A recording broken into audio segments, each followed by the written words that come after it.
Hello అందరికీ. Welcome back to Dolly templings. ఇవాల్టి recipe వచ్చేసి ఆకుకూర పప్పుని ఎప్పుడు చేసుకునేలా కాకుండా ఓసారి ఇలా ట్రై చేసి చూడండి. చాలా టేస్టీగా ఉంటుంది. అలాగే ఈ కర్రీని 1 ఇయర్ బేబీ నుండి 100 సంవత్సరాలు పెద్దవారి వరకు హ్యాపీగా తీసుకోవచ్చండి. ఇప్పుడు ఈ ఆకుకూర పప్పుని ఎలా చేసుకోవాలో ప్రాసెస్ చూసేద్దాము. దీనికోసం ముందుగా నేను ఇక్కడ ఒక కట్ట చిర్రాకు కట్టని తీసుకొని ఇలా వలిచి తీసుకున్నానండి. ఈ చిర్రాకుకి బదులు మీరు తోటకూరతో కూడా చేసుకోవచ్చు. నెల్లూరు సైడ్ వాళ్ళకైతే చిర్రాకు అంటే ఈజీగా అర్థమైపోతుందండి. ఇప్పుడు ఈ ఆకుకూర కట్టని శుభ్రంగా వాష్ చేసి తీసుకోవాలి. ఇలా వాష్ చేసి తీసుకున్న ఈ ఆకుకూరని నేను ఇక్కడ వీడియోలో చూపించే విధంగా చిన్న చిన్న ముక్కలుగా కట్ చేసుకోవాలి. మనం ఇక్కడ కాడలతో కూడా వేసుకుంటున్నాం కాబట్టి ఇలా కట్ చేసుకుంటే ఆకుకూర అనేది త్వరగా ఉడికిపోయే ఛాన్సెస్ ఉంటుందండి. ఇలా కట్ చేసుకోవాలి. అలాగే ఈ చిర్రాకు అనేది మీకు దొరికితే చిర్రాకుతోనే తప్పకుండా ఈ కర్రీని ట్రై చేసి చూడండి. చాలా బాగుంటుందండి. అలాగే ఈ కర్రీ రైస్లో కానీ చపాతీలో కానీ ఎలా అయినా తీసుకోవచ్చు, లేదా ఉత్తిగా తిన్నా కానీ అంత బాగుంటుంది. ఇప్పుడు ఇలా కట్ చేసుకున్న ఈ ఆకుకూరని పక్కకు పెట్టేసుకొని ఇప్పుడు స్టవ్ ఆన్ చేసుకొని కడాయి పెట్టుకొని ఇప్పుడు ఇందులో 100 గ్రాముల వరకు పెసరపప్పుని వేసుకోవాలండి. నేను ఈ కప్పుతో వేసుకున్నాను. వెయిట్ వైజ్ అయితే 100 గ్రాములండి. ఇప్పుడు మంటని లో మీడియం ఫ్లేమ్లోకి అడ్జస్ట్ చేసుకుంటూ ఈ పెసరపప్పులో నుండి పచ్చివాసన పోయి లైట్గా కలర్ చేంజ్ అయ్యే వరకు వేపుకోవాలి. పెసరపప్పుని ఖచ్చితంగా వేపే చేసుకోండి. కర్రీకి ఒక మంచి ఫ్లేవర్ యాడ్ అవుతుంది.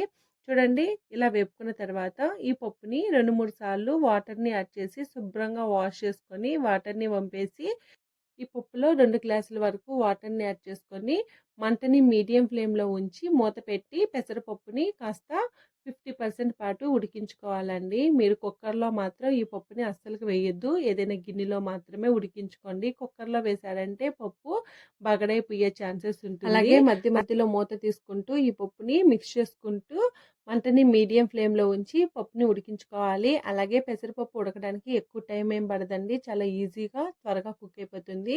చూడండి, పప్పు ఇక్కడ 50% ఉడికిపోయింది. ఇప్పుడు ఇందులో మనం ముందుగా కట్ చేసి ఉంచుకున్న చిర్రాకుని వేసుకోవాలి. ఈ చిర్రాకు బదులు మీరు తోటకూరతో చేసుకున్నా కానీ కర్రీ టేస్ట్ బాగుంటుందండి. ఇలా ఆకు మొత్తాన్ని వేసుకున్న తర్వాత ఒకసారి బాగా కలుపుకోవాలి. అలాగే ఈ కర్రీ కోసం పప్పు ఎక్కువ వేసుకోవాలి. ఆకు కాస్త తగ్గించే వేసుకుంటే టేస్ట్ బాగుంటుందండి.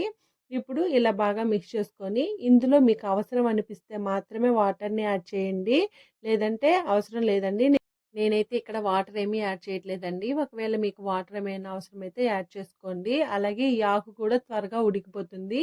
ఇప్పుడు మూత పెట్టుకొని మంటని మీడియం ఫ్లేమ్లో ఉంచి ఈ ఆకు కూడా మెత్తగా ఉడికే వరకు మధ్య మధ్యలో కలుపుతూ ఉడికించుకోవాలండి.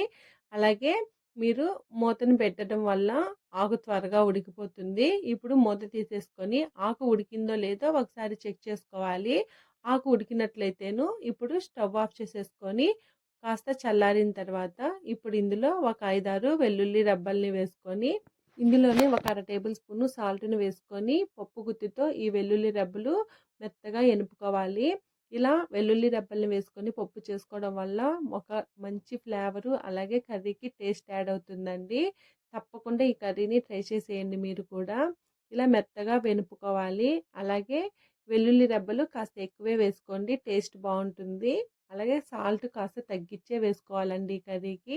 ఇప్పుడు ఇందులో కొద్దిగా వాటర్ని యాడ్ చేసుకోవాలి. నేనైతే ఇక్కడ ఒక 2-3 టేబుల్ స్పూన్ల వరకు వాటర్ని యాడ్ చేశాను. అలాగే ఈ కర్రీ కన్సిస్టెన్సీ అనేది కాస్త థిక్గా ఉంటేనే బాగుంటుంది. చూడండి, కన్సిస్టెన్సీ ఈ విధంగా ఉండాలి. ఇప్పుడు దీన్ని పక్కకు పెట్టేసుకొని పోపు వేసుకోవడం కోసం స్టవ్ ఆన్ చేసుకొని కడాయి పెట్టుకొని ఇందులో 2 టేబుల్ స్పూన్ల వరకు ఆయిల్ వేసుకోవాలి. ఆయిల్ వేడైన తర్వాత పోపు దినుసుల్ని వేసుకోవాలండి. నేనైతే ఇక్కడ జీలకర్ర, ఆవాలు, మినపప్పుని వేసుకొని ఇందులో కాస్త చిటపటలాడిన తర్వాత 2 ఎండుమిరపకాయలని తుంచి వేసుకోవాలి. అలాగే ఒక 4-5 వెల్లుల్లి రెబ్బల్ని దంచి వేసుకోవాలి. ఇవి లైట్గా కలర్ చేంజ్ అయ్యే వరకు వేపుకోవాలి. ఇందులో ఎండుమిరపకాయని వేయడం వల్ల పప్పుతో పాటు ఈ ఎండుమిరపకాయని తింటే టేస్ట్ చాలా బాగుంటుందండి. ఇవి లైట్గా కలర్ చేంజ్ అయిన తర్వాత మనం ముందుగా పప్పుని ఎనిపి పెట్టుకున్నాం కదండి, ఆ పప్పులో యాడ్ చేసుకొని ఒకసారి బాగా మిక్స్ చేసుకొని 1 నిమిషం పాటు ఈ పప్పుని ఉడికించుకోవాలి. ఎక్కువసేపు ఉడికించుకోవాల్సిన అవసరం లేదండి. అంతేనండి, స్టవ్ ఆఫ్ చేసేసుకోవడమే. అలాగే సాల్ట్ సరిపోయిందో లేదో చెక్ చేసుకోవాలి. ఇప్పుడు ఈ పప్పుని వేడివేడిగా సర్వ్ చేసుకుంటే టేస్ట్ బాగుంటుంది. అలాగే ఇది చల్లారినా కానీ టేస్ట్ అనేది చాలా బాగుంటుంది. ఈజీగా లంచ్ బాక్స్‌లో గూడా ఈ పప్పుని ట్రై చేసి చూడండి. మీకు గూడా చాలా నచ్చుతుంది. చూసారు కదా! ఆకుకూర పప్పుని ఎలా చేసుకోవాలో ప్రాసెస్ ఏందో. ఈ వీడియో మీకు నచ్చితే లైక్ చేయండి, షేర్ చేయండి, కామెంట్ చేయండి. మరిన్ని సబ్స్క్రైబ్ చేసుకోండి. నోటిఫికేషన్ సింబల్‌ని ఆన్ చేయండి. Thank you for watching.